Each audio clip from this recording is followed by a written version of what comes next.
It was in June of 1935 that I came home from my ranch in South America for a stay of about 6 months. It had been a difficult time for us out there. Like everyone else, we had suffered from war depression.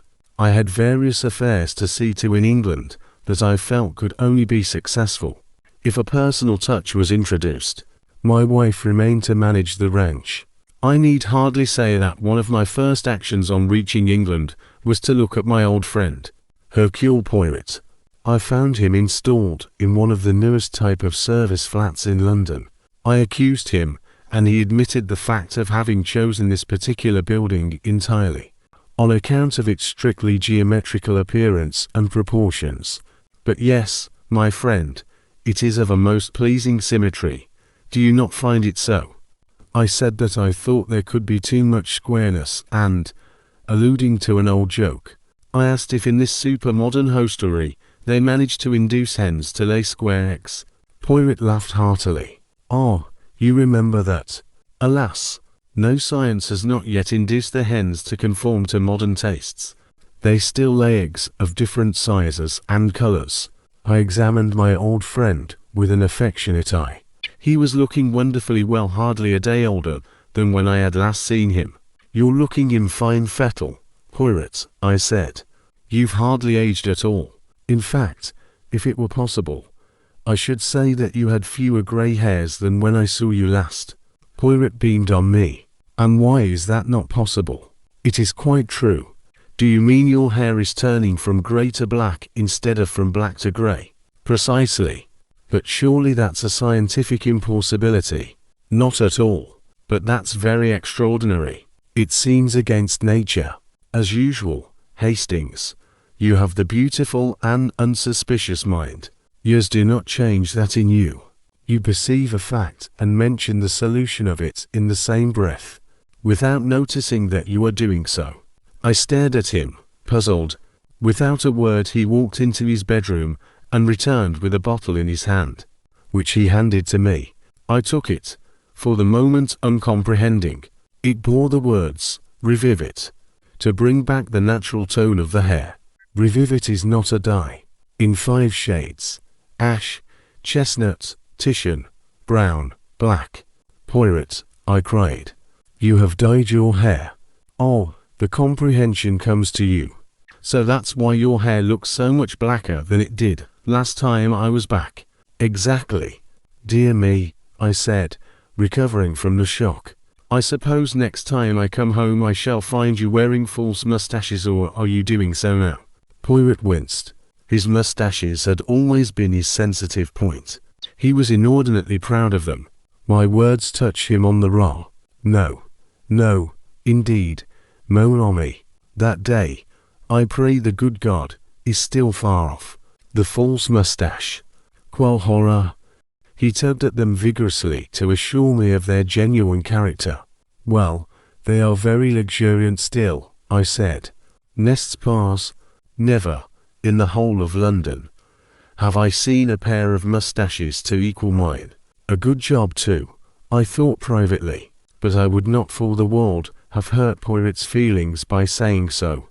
Instead I asked if he still practiced his profession on occasion. "I know," I said, "that you actually retired years ago, c'est vrai, to grow the vegetable marrows. And immediately a murder occurs and I send the vegetable marrows to promenade themselves to the devil. And since then I know very well what you will say. I am like the prima donna, who makes positively the farewell performance. That farewell performance, it repeats itself an indefinite number of times." I laughed. "In truth, it has been very like that. Each time I say, 'This is the end.' But no, something else arises. And I will admit it, my friend, the retirement, I care for it not at all. If the little grey cells are not exercised, they grow the rust." "I see," I said. "You exercise them in moderation." "Precisely. I pick and choose. For Hercule Poirot nowadays only the cream of crime. Has there been much cream about?" "Pas mal. Not long ago, I had a narrow escape." "A failure?" "No, no." Poirot looked shocked.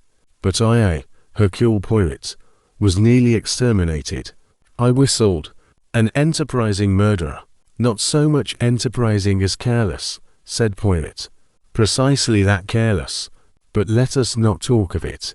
You know, Hastings, in many ways I regard you as my mascot. Indeed, I said. In what ways? Poirot did not answer my question directly. He went on. As soon as I heard you were coming over, I said to myself, something will rise. As in former days we will hunt together. We two. But if so, it must be no common affair. It must be something. He waved his hands excitedly. Something recherche delicate fine. He gave the last untranslatable word its full flavor. Upon my word, Poirot, I said, anyone would think you were ordering a dinner at the Ritz, whereas one cannot command a crime to order. Very true. He sighed. But I believe in luck and destiny, if you will. It is your destiny to stand beside me and prevent me from committing the unforgivable error. What do you call the unforgivable error? Overlooking the obvious. I turned this over in my mind, without quite seeing the point. Well, I said presently, smiling, has this super crime turned up yet? Pas encore. At least that is. He paused. A frown of perplexity creased his forehead.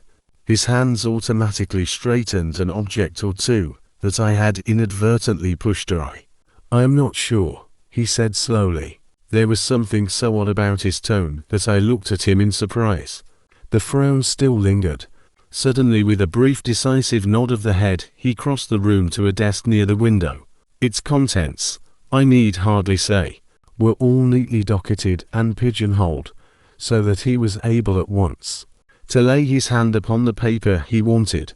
He came slowly across to me, an open letter in his hand. He read it through himself, then passed it to me.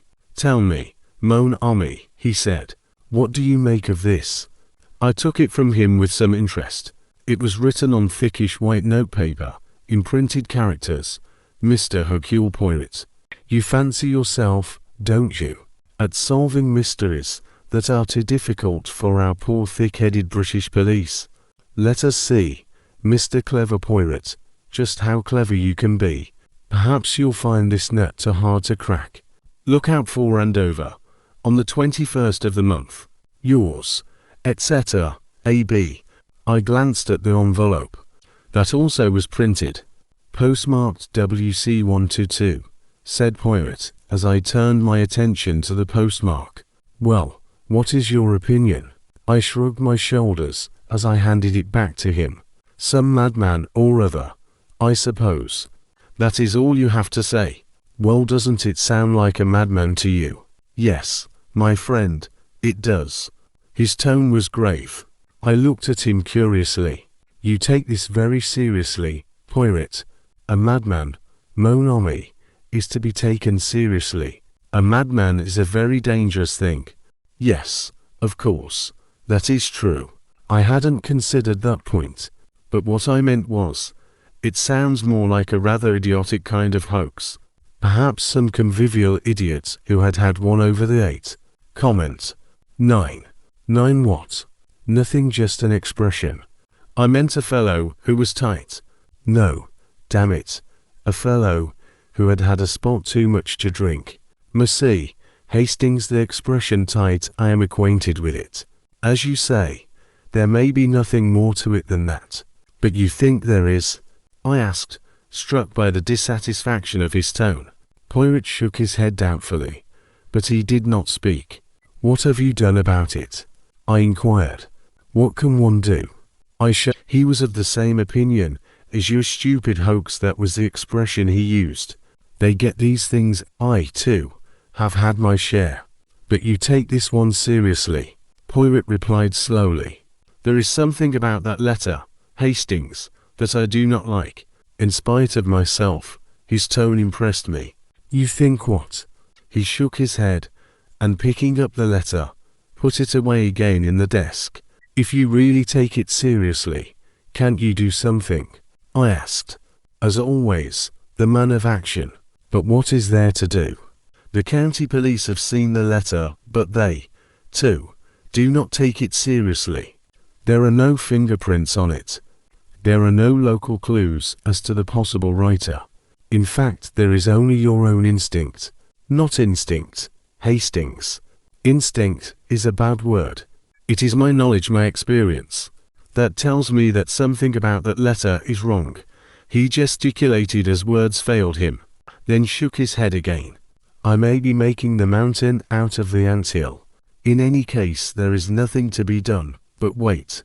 Well, the 21st is Friday. If a whacking great robbery takes place near Andover then, what a comfort that would be. A comfort. I stared. The word seemed to be a very extraordinary one to use. A robbery may be a thrill, but it can hardly be a comfort. I protested. Poirot shook his head energetically. You are in error, my friend. You do not understand my meaning.